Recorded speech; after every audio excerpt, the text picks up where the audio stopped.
జగన్మోహన్ రెడ్డి గారు రెడీగా ఉండండి. మీరు అనుకుంటా ఉన్నారు ప్రతి శుక్రవారం ఎందుకు వెళ్ళట్లేదు, మేనేజ్ చేస్తూ ఉన్నారా?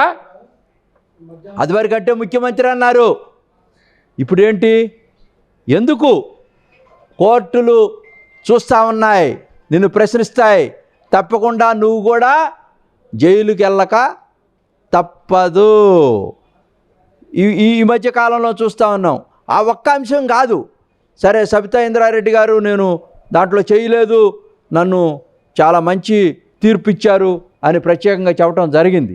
శ్రీలక్ష్మి గారి విషయంలో కూడా అదివరకు కోర్టు వారిని కూడా మినహాయింపు చేసింది. అదేవిధంగా ఈ రోజున ఈ యొక్క ఆర్థిక లావాదేవీలతో ఓబులాపురం గనులు మొత్తం కూడా తవ్వేసి మన రాష్ట్రం మీద నుంచి అనేక రహదారులు ట్యాక్స్లు ఎగ్గొట్టారు. 3,000 కోట్ల రూపాయలు ప్రభుత్వానికి ట్యాక్స్లు ఎగ్గొట్టారు.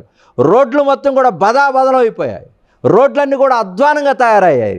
రాష్ట్ర ప్రభుత్వం ఖజానాకి లూటీ చేసి మొత్తం కోట్లు గడించి ఇటీవల కాలంలో రాజకీయంగా ఒక పార్టీ పెట్టి దాంట్లో ఒక ఎమ్మెల్యేగా గెలిచి తన భార్య కూడా ఓడిపోయి మళ్ళా బీజేపీతో కలిపి ఈ రోజున బీజేపీతో అంటకాగితే ఏదో అవుద్దని భ్రమలు కల్పించి ఆ ప్రభుత్వంతో వెళ్తున్నానని చెప్పి భ్రమ కల్పించినటువంటి నేపథ్యంలో కాదు చట్టానికి ఎవరు అనర్హులు అందరూ అర్హులే, చట్టం ముందు అందరూ కూడా తలదించాల్సిందే, తప్పకుండా శిక్ష పడుద్దని ఈరోజు ఇచ్చినటువంటి 7 సంవత్సరాలు జైలు శిక్ష స్పష్టంగా ప్రజలందరూ కూడా తెలియపరుస్తున్నాం. జగన్మోహన్ రెడ్డి గారు మీరు రెడీగా ఉండండి, దీంట్లో అన్నిట్లో ఉన్నారు మీరు.